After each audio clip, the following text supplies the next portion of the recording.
aïwa no sebi so que enfin pour bandi mayona et logona et yuarena et awate.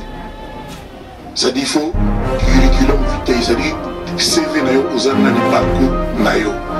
Argument oyo batuya yuarena ba ekondima après ce date où ils ont confirmé c'est pour ça que je suis ici. Les Africains noirs à Tobi sa Bercy, sans internet, sans TV, sans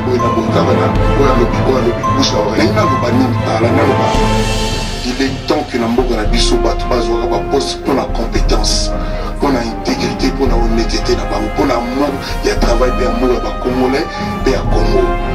On en a assez à Tiara Batouka parce que Bazana ba côté Moko Boy Baza, Bauta parti Moko Baza, na côté pour servir le Congo, na servir le Congo, puis bateau, va profiter avant de couper la moto Moko, ça dit implacable quoi. Ça dit oui, ça dit, mais bon, quand nous sommes sur le Mawa, na tant que tu as la crise, Moko a bien été, pas tout balé là, Moko m'a la tête, mais bateau Baza, Moko est bien, peut-être pas assemblé voilà, bateau Baza est-ce que vous savez sécurité dans le contexte où pas ni marqué, pas au bénéfice de la moitié, bon, on va faire ça parce que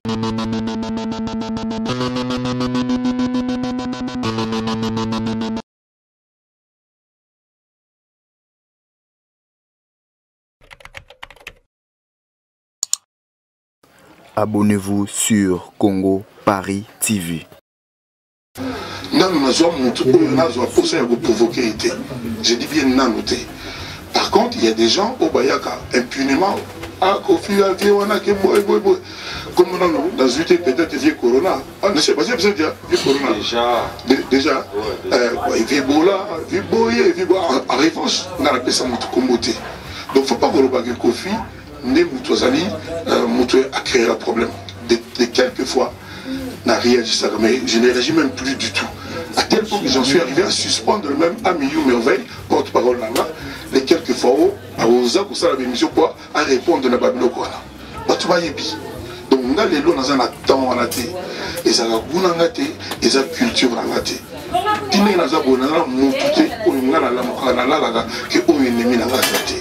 Il y a des musiques que j'aime, et il y a des musiques que j'aime moins bien. Parce que là, il y a des mots dans la musique. Donc, on a un problème, mais on a des bêtes noires, il y a tout belé pour des raisons diverses. C'est moi, vous n'êtes pas dans la. Ça dit, monsieur, vous n'êtes pas dans la. Il faut que cousin dans la, il faut que ta famille, la cause de musicien, ou il y a une salle où tu as quelques parties. Par contre, si il y a à côté de l'orchestre, on est à normal. Le problème, c'est qu'on dehors de ça, il y a d'autres frères qui ne sont pas musiciens, si tu permets, je peux te donner la citer des frères qui ne sont pas musiciens. Il y a par exemple aujourd'hui les gens qui voudraient bien te revoir avec tes frères Bouboul, le progrès Jean Mukenge, Gégé Foula Mambo, ce ne sont pas de musiciens. Oui, baillé, c'est à bras ouverts. Pourquoi ça démarche s'il vous plaît. Oui, si. Moutoyo. Aboyaki mutu azana ba raison na yende mutu mais ngai ko fio yoka ki wa ko tunanga mkomsu awa et c'est que bugula mutu jamais agotigala ko yoka ngana loba un mot ya mabe sur ye parce que na yebi nanya zali na vinanga nini o ya sala na ba ko na fanda la place jamais alors je dis les lots mutu mo ko loba na été ko faire le bikima jamais de la vie. Donc à tout moment moi je suis prêt. Comme ça, on a à l'hôpital HJ, pour la première rue. On a sur la réunion. On a dit non, tu n'as pas à comment on dit ah. Na bibiro les a. Mais mangati na biro na y pas yamba bien. Pendant au moins 45 minutes au solo là, normal, tout c'est cas normal. C'est pour te dire. En fait, moi, je suis un assassin. Et ça, c'est une initiative. Il y a des campagnes. Mais une question juste de curiosité, c'est vraiment sans polémique. Tout ça, on a la sensibilisation à l'union. On se retrouve les lots, les musiciens, voire même les absents dans le Congo. Quoi, je donnerai Reddy dans la photo. On les retrouve dans la chanson. une chanson de sensibilisation aussi. Oyo, on a retrouvé la touche à Maïka Mounan.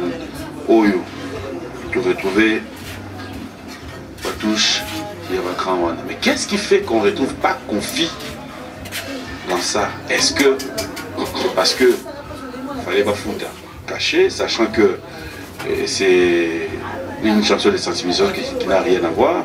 Est-ce que pourquoi les Arabes tout le monde en dit franc-congolais dans de pareilles circonstances aux Alakakate? Pourquoi? La question aussi, je vais répondre. Quand on a même raison, on a répété la franc-congolais. C'est le bateau qui c'est déjà question bien. Attends, on a un reportage. Peut-être que le bateau, moi, on a invité à Titio et Zate. Attends, on a un reportage de M. Goya. Ok, au sein de moi, interview pour ça, on a atteint 5 minutes, mais Denis Kofi est au Benga qui est.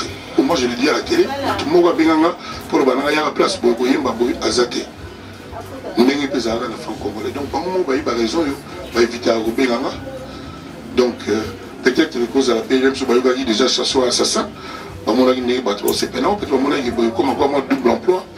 C'est ça, mais il a évité. Tout le monde a dit que la vanille a quitté, on a organisé ma montée. On a monté. On a quand même. On a vendu dans la trace, les moussous dans la trace. On a permis les gars à terre. Donc, on a quand même l'information que les musiciens. Oui, nous sommes au courant que.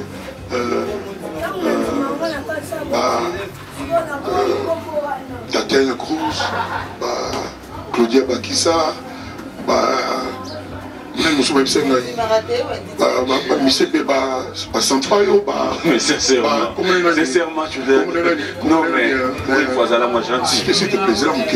Tu vas nous perturber. Tu vas répondre à la question.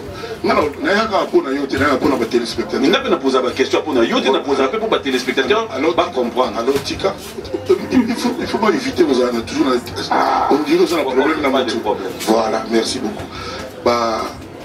Mais tu vois, il m'a bien affilé. Vibrator. Voilà. C'est pas elle qui va y aller. C'est tout.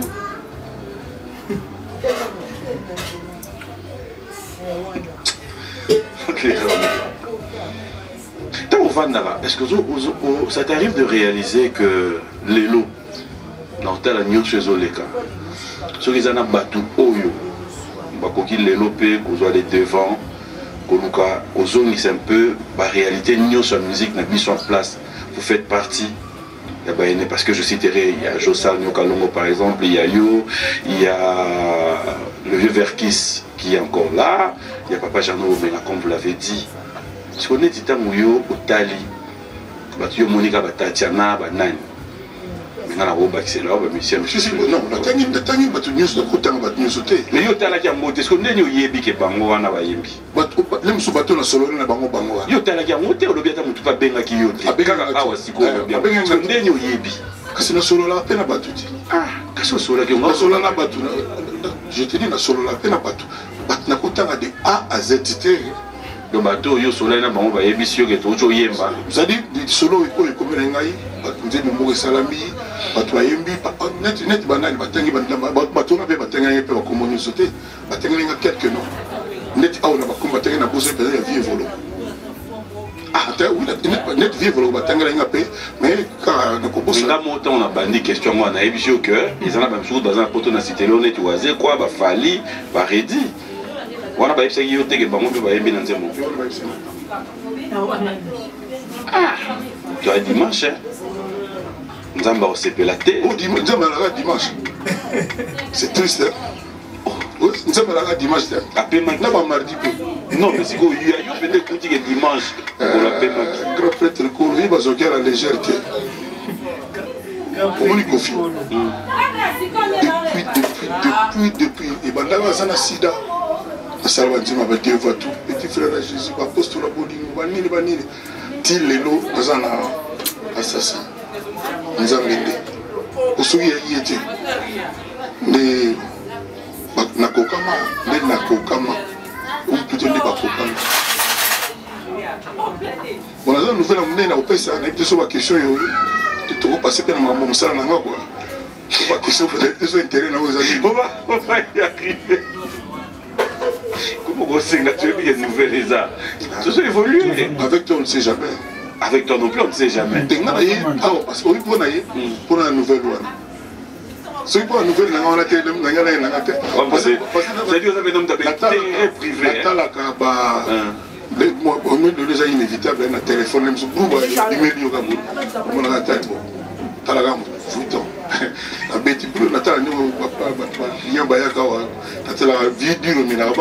va regarder la chanson, ça c'est fidèles téléspectateurs.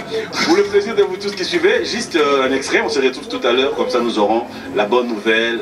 Spécial noir, merci à Didier Beleke et le grand frère Ibrahim Loum, clin spécial à toi, Fiston Tezo, Boba Misso. Bon dimanche à vous et Papi Moucheni Polecha, Cécile Bilonda, Clément Moubenga qui nous suit avec beaucoup d'attention. Bonjour et bon dimanche. Nous revenons. Papi Kamba, na Katonga, na John Mou, l'homme de Bahamas, na Sampé Gombe évidemment, na Isebola, na Mama Rufa na London, na Sandra Kazadi, na Pesambote na Angelo Central, na Christelle Manga, et puis na Warley, le Warley, mon ami le Warley, et puis Valentino. Donc moi, Steph Karamé, basé Bélé, na Sampé Gombe, ça me révertait de pouvoir se rappeler aussi que vous êtes parmi Bateau Bayebi Shérif qui et puis voilà, que c'est là-bas, on a un dossier ami d'enfance qui est plus qu'un ami, c'est un frère, ton père de Yelobi. Donc, nous avons fait sa condoléance de la famille Kimbo de Nalemba, juste la coin, na Wenze. Zoti Barcelona, ba vie Mejos, na Mejos, na Rabaché, Fezarana. Donc, tous à la wana pour soutenir les appels matin à Nabiso quoi. Donc, quand on a le but condoléance, nous avons mérité qui va payer sa peine à condoléance parce que c'est vraiment mon frère. Tout colle ensemble, tout bête à balai, tout ça là, tout ensemble. Donc, personne, mon ami, mon frère, Chérif Kimbondo, je profite aussi pour signaler que animateur dans Bisso, il y a quartier de la Terre Océan, à Iman à Bercy, il n'est pas perdre de vie à Paris, Bakutaki Nanda Kuna Koufi, sur mon film à Bercy, mon Ayena, CNN Batou, Nimaga, donc personne à Océan, à Tozo Kenana, l'Isolo à Sika Ozoya, il y a aux Araté, les Alois Nzambe, donc vraiment, l'Océan a fait Manoboto, à Serva qui quartier la Terre, très bien. Alors tout à l'heure en coulisses, je voulais savoir qui a financé justement Nzembo Assassin. Joven Sarah Steven. Joven Sada Steven. Ok. Je suis déjà on l'a eu 2 jours après. Au côté studio comme on a au Saline Nzembo les Joves. Joven, Boyum de Yéli. Non, mais.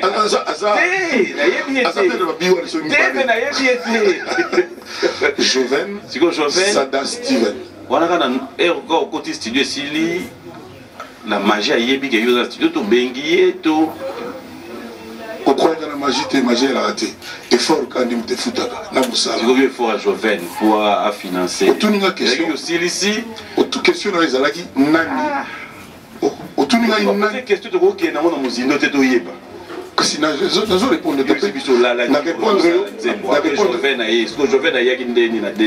tout n'y a pas de bêta qui mbonda, na bêta qui sente, na c'est tout n'y a que nous avons la résumé. Sur le guide côté, bah détail ton côté. Banzela ya kokanga Joven azara awate fois la transfert il y a qui na ndenge nini au moins il y a des transferts quand on va les rois des transferts on fait ma réception quoi. Les rois des réceptions. Alors on va passer à la bonne nouvelle. On va passer à la bonne nouvelle parce qu'aujourd'hui c'était déjà annoncé qu'il y avait une très bonne nouvelle. Alors cette nouvelle Bissonne Souzé l'amour tu comprends maintenant qu'il y a la bonne nouvelle. Joven Sada Steven voilà. Pendant que Bissot a eu un confinement, il y a une occasion de travailler en ligne. Parce que avec Covid-19, le spectacle, il n'a pas confirmé, mais peut-être en juin, peut-être en septembre. C'est comme ça que Bissot a annoncé Bissot qu'enfin, pour Bandi Mayona et Logona et Yuarena et Zawate. Ça dit qu'il faut curriculum vitae, ça dit CV nayo ozana ni parcours nayo argument oyo batu ya iware na bayi kondima paisible sur date où ils ont confirmé. C'est pour ça que je suis ici. C'est parce que c'est le premier Africain noir à Tondis à Bercy, sans internet, sans TV, sans Boina Boukagana, ou un lobby, bouche à oreille. C'est-à-dire Perpétue Kodia, Sandra Kazadi, Angelou Central, Chantal, Charles Tabou, Yves Dembela, Yves Zogo Junior, Konsieka, Papi Mboma, Nati Lokole, car on a bon Boron et Tonda. Mais il y a sûr que Boropé et Gotonda. Donc, je le dis ici, je préfère le dire en français parce que j'ai des amis au Mali. Ils sont partout. Ils sont partout dans tous les pays. Ça, c'est la bonne nouvelle. Mais après, il y a des sous-questions pour cette bonne nouvelle. Donc, la bonne nouvelle, la grande bonne nouvelle est qu'enfin, Kofi Olomide va rejouer en France dans la plus grande salle qu'il y a aujourd'hui, qui s'appelle You Arena, 42 000 places, le samedi 13 février 2021. Pourquoi nous avons choisi 2021? Parce que on ne voulait pas prendre de risque avec la pandémie, et donc il y avait une date avant. On n'avait même pas encore avoué, il y a eu, on n'avait même pas encore annoncé, puis il y a eu ce problème de pandémie. Donc, le samedi 13, je demande à tous mes amis, ceux qui ont souffert pour moi, parce que vous savez, injustement, pendant 10 ans, j'ai été privé de mon travail en Occident. J'allais partout en Afrique, mais en Occident, je ne pouvais pas aller. Donc, c'est mon comeback, c'est mon premier concert. Je ne sais pas s'il y en aura encore beaucoup d'autres, des comme ça. Je veux dire des concerts géants, des concerts normaux, dimension normale, oui. Mais des comme ça, je ne sais pas si je ferai encore, parce que j'ai beaucoup d'autres idées en tête. Donc, je demande à tous mes amis, à tous les mélomanes, que j'ai besoin d'une démonstration d'amour ce samedi 13 février. Moi-même, je suis né un 13, mon fils aussi, un 13 d'El Pire, ça, mais ça, tac, tac, entre parenthèses. Donc, pour moi, c'est une date qui est bien. Je remercie l'équipe qui est en France. C'est la veille de la fête de Saint-Valentin. Exactement. Ça veut dire que le genre, c'est-à-dire la Saint-Valentin, on va célébrer ça là, parce qu'à minuit, c'est ça la Saint-Valentin. Okay. Donc, et je demande aujourd'hui à tous les Congolais de me soutenir.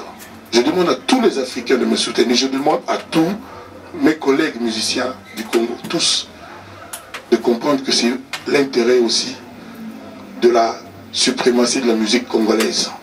Enfin, je pense, avec ce spectacle-là, on pourra dire que la musique congolaise est de nouveau de retour. Aujourd'hui, je pense que nos frères du Nigeria, de la Côte d'Ivoire, vont commencer un peu à réfléchir parce qu'on est là. Je demande à mes frères qu'on appelait des combattants de ne pas trouver des raisons. Non, non, non. Aujourd'hui, il n'y a plus de raisons. Je voulais en arriver là justement. Aujourd'hui, notre combat à tous est ailleurs. Les arguments qu'ils avaient avancés ne tiennent plus. Ne tiennent plus du tout. Il n'y a pas de raison parce que la musique doit exister. On ne peut pas tuer la musique, sacrifier la musique pour ces raisons-là que personne ne maîtrise vraiment. Donc, on se retrouvera le samedi 13 février au You Arena à Nanterre. Ça se trouve à Nanterre. Donc, je demande à tout le monde, à tous mes amis du Congo-Brazza, d'Angola, de Kenya, de partout. Il n'y a que 42 000 billets. Si chaque pays africain, il y a 2 000 personnes, on va remplir, les gens vont rester dehors. Et je vais aller à Paris pour une conférence de dimension un peu internationale pour annoncer officiellement et puis pour présenter l'affiche officielle du concert et annoncer l'ouverture de la billetterie. Je pense que les billets vont commencer à être vendus entre le 15 et le 20 juin. Et j'aimerais vraiment, pour l'amour de la musique,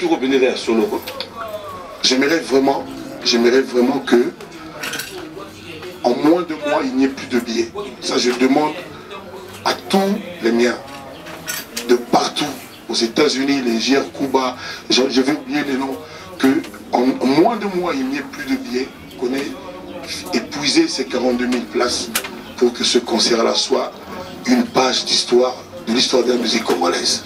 Donc voilà ce que j'avais sur le cœur. Mais avant, on aura eu, je pense, le plus grand de mes albums. Je n'ai pas dit le plus beau, mais le plus grand. Parce qu'il y a une densité terrible, il y a des featuring incroyables, et il y a des genres musicaux que je n'avais pas soupçonnés. Donc, je me livre vraiment à mes fans, je veux une démonstration d'amour. J'aurai des surprises incroyables, en commençant par ma fille Didi Stone. Et il va se passer quelque chose d'incroyable. Elle a 700 000 followers, presque 600 et quelques. Donc, elle va jouer un rôle dans ce spectacle-là et le monde va avoir beaucoup de plaisir. Voilà. Le 13 février, samedi 13 février 2021, Yo Arena, à Nanterre. Très bonne nouvelle. C'est exceptionnel. C'est exceptionnel. Ah non, parce que c'était la bonne nouvelle. Ah. C'était la bonne nouvelle. Parce que yo, sur le bataille, là, on a 2 minutes, on va le saco là-bas. Tu ne regardes pas mon avis, mais quand même. Personnellement, je dirais félicitations. Non, attends mais attends quand les billets vont être épuisés. Ah bon? Oui. Mais là où je voulais quand même que Tobet à moi c'était parce que en réalité la communauté n'a mis au bas dans la poto et dans la temps où monsieur aussi là au moins il va répliquer banyoya. Hier au bêta concert à Solina Bissoté. Bref, c'est ce que j'allais maintenant poser comme question. Nga solo la paix déjà na bango, la paix ça bango respect ba tout ba ebi mutu qui là qui na kutana bango boy, c'était moi qui fais l'idée.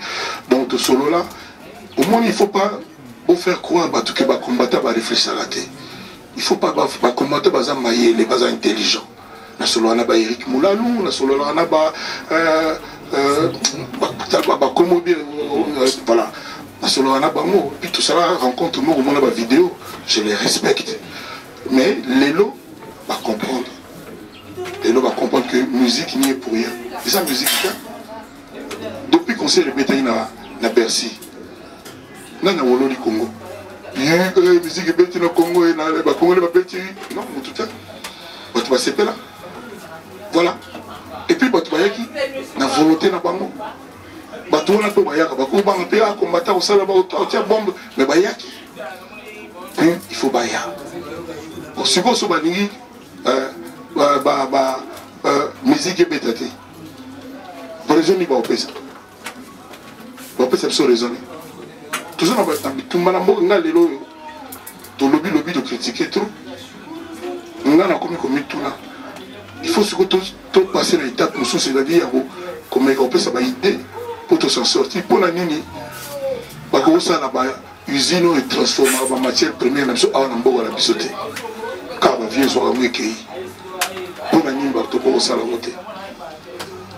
Pour la nuit, on va se la monter, par exemple, que mon diamant va le collège, mon boy, et j'ai la gamme et profiter. Je vais batak. Non, parce que non, conseil. Il y a une minute. Conseil au bétail, ils y pas. Donc, Nanayo, le commune, ils y pas, vont mater. Pour dire que maintenant, nous sommes. C'est là que monsieur banda chaleur pendant kota et on matin non mata mais on a peine roya tout bien dans les crapes et conseil était aussi c'est quoi au yogité on comprend depuis la silicite je me dois le bon comprendre et le bateau c'est na banol on suit mal la maté tous on a même tous d'après yo c'est bon ah on peut pour en public c'est qu'il y a ici pas pour la sani pour la maintenant maintenant bien tout. Oui, il y a un conseil. Ah, oui, conseil dans l'aile. Ah, conseil, on a appelé ça. Pour aller au conseil. Non, mais ce qui est vrai, après, la Ligue a été au terrain politique. Il y a des politiciens, il y a des Moutouka, Tolobanaka. Comment ils vont laisser la poste? Ah, s'il te plaît, s'il te plaît. C'est-à-dire, bateau va comprendre et l'eau on est en ciment. On va pas besoin de second degré de balobaka. Naïna lobanini par la naloba. Il est temps que Namboga na biso bato bazwaka ba poste pour la compétence, pour la intégrité, pour la honnêteté na bango, pour l'amour, il y a travail pour l'amour à Congolais, pour à Congo. On en a assez batia la bato kaka parce que bazana ba côté moko boye baza ba uta parti moko bazana ba jonction politique. C'est ce que je veux, ce que je dis, c'est ça.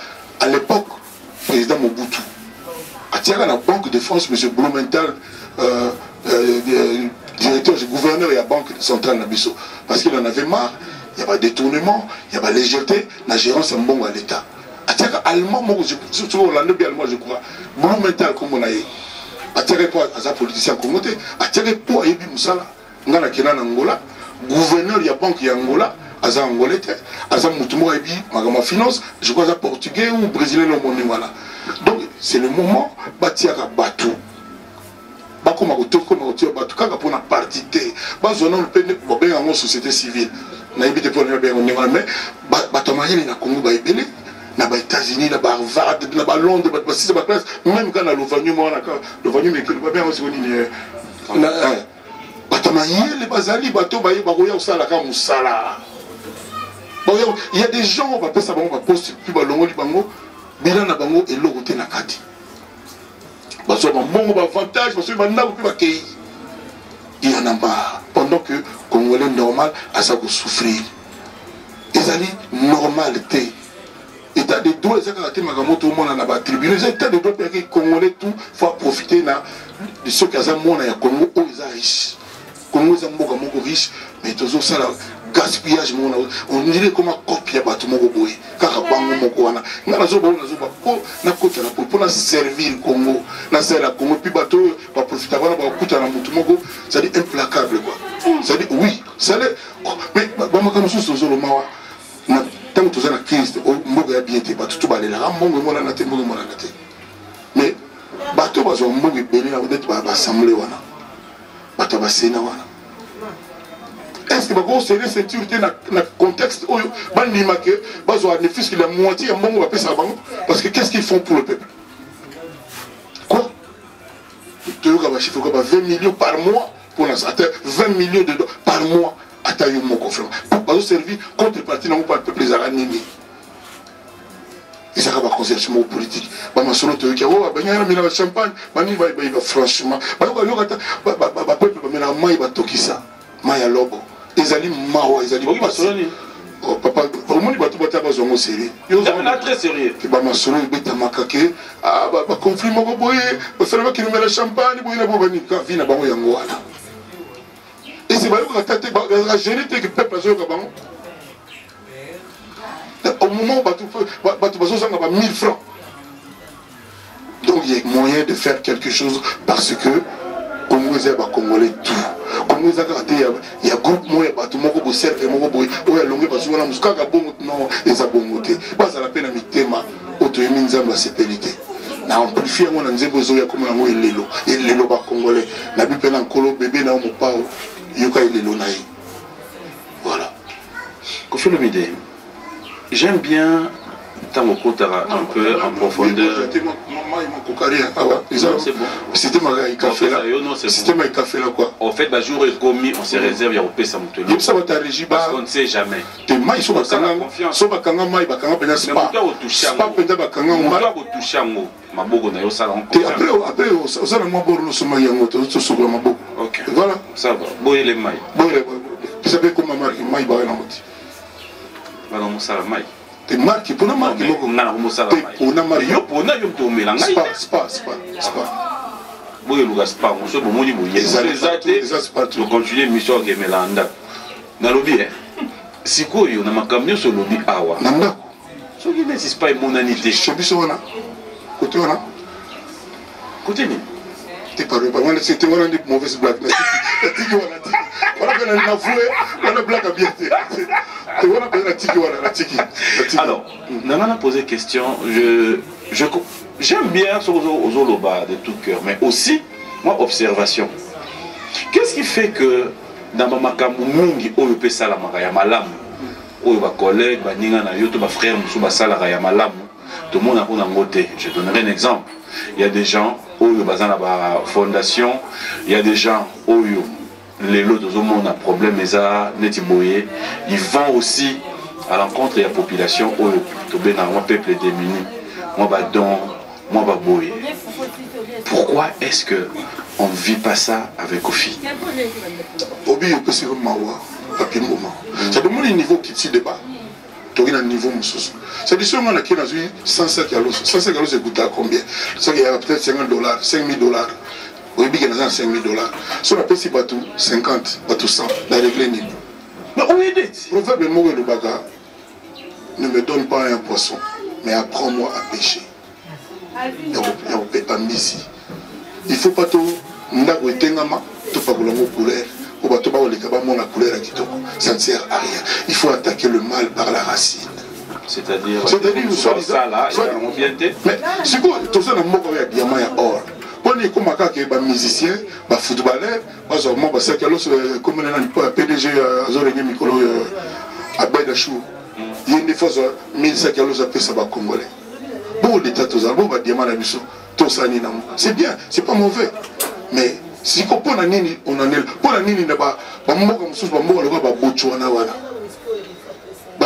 Mozambique, ils ont déjà prévu que Mongoya, il y a diamant, il y a Nemogo, ils ont construit par exemple 5 universités modernes.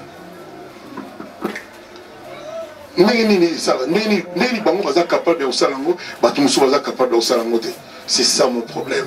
Parce que surtout sur le bagage, toujours ça que bateau est basé sur devoir. Bateau basé sur devoir. Bateau basé sur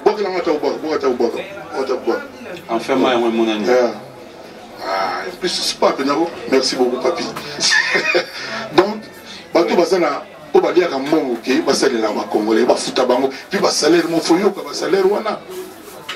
Il y a des gens dans la tête de la Sénat. Donc en fait, si je comprends, tu ne le fais pas parce que... Non, je ne sais pas que je ne le fais pas. Dans la salle, on a genre été, dans la salle, on a sonné au la TV. Non. Non. Au moins, on a battu. Alors, Kofi Akaba, Kofi Amutakaba, le Golanga, la mission Congo Azate. Et on a souvent dans la salle, on a tellement de gens, on a fait 1700. Bakado, on a fait ça. C'est-à-dire, au moment où, dans le moment où Bill Gates, gâteau, Bill Gates. Parce que Bill Gates a payé sur 2 millions, on y a payé sur 20 millions. Mais 2 millions, c'est ça le problème de Bill Gates. C'est aussi, nous avons un genre de papier, nous avons payé sur parce qu'il y a des sous, nous avons TV dans le bas. Non, les gens ne peuvent pas payer ça. Ça t'a pas échappé que tu as initié une fondation frère de terre pour nous débat là. Mais nous avons parce que nous avons comme appeler le mot sérieux. Vous avez besoin de soutien à Batou. Mais évidemment, mais il y a des autres qui le font déjà. Mais il ne faut pas tout ça là-bas, folklore. Tout ça là-bas, c'est-à-dire tout enfoncer les portes ouvertes. Non. Il faut tout ça là sérieux. C'est-à-dire, il faut que les Congolais va sentir qu'ils vont être pris en charge. Parce que les lots, tant que nous avons des voitures, des embouteillages, on dirait que les Congolais on dirait loi exatée, on dirait mouton le bambou, nous sommes terminés la presse au matin, aux infractions, on dirait que le batouté. C'est bien net les lots, na babandal moi baba tongi ba oshu baba recommandé moi au kangama. Si vous payez coûter vous continuez ça bien, net le magama bakil tu voilà par exemple. Le lot bakil tu bakangi ba utilise pour la mama corona. Tout ça ni to kufi. Nous avons boy biso. Nous tournons na tima bolonga 5000. Oui, et puis et aussi un avantage parce que plus plus de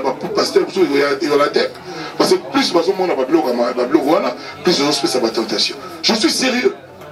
Il y a plusieurs exemples. C'est-à-dire, il faut que l'autorité ait la peine autoritaire. Pour la corona, si vous prenez l'éducation en bas, pour étudier, pour que vous puissiez faire par exemple 23 heures. Tout le monde s'est kaka. Tu vas tambola kaka. C'est le monsieur qui est le monsieur qui m'a donné. On va aller place pour qu'il n'ait. Nous n'avons pas de mots dans la vie. Dans l'air là-bas, dans la classe, on a 10 heures au monde, on a jeune fille, 12 ans, 15 ans, 16 ans, on va tambola nzira. Il faut justifier. Il faut penser que l'autorité est une autorité. Parce que l'eau peut tout souffrir dans les lots et en plus, il y a le fait que Bissau Européen. On dirait moi inconscience. On dirait que l'égoïsme on a imé dans des mots là. Bisous mon copain. Par l'état quand c'est absolument plus photo par exemple que non moi si par exemple sur Soya pour te permettre de fouler les portes moi c'est l'équipe. Nous toi ça on a deux fois bagaza on a oh t'es que non c'est mon star mon wana star yo le cas de fouiller ngai ne ba pesa ki yo ninga normal. Tous ça na conscience. C'est ça. Alors, Makamona, les actes aux politiciens, les actes aux politiciens, les actes aux amoureux de son pays. Ils sont amoureux du pays, grave. C'est un exemple au PC à la douane. Bakanga yo na mutuka na royalty. Pose baboya qui m'a mis tout filmer. Obi sala combien de minutes pour boya okita. Au moment ben na intervention. C'est ça des droits. Aussi Bakanga te pour la filmer. Bakanga pour la pousser parce que na douane il y a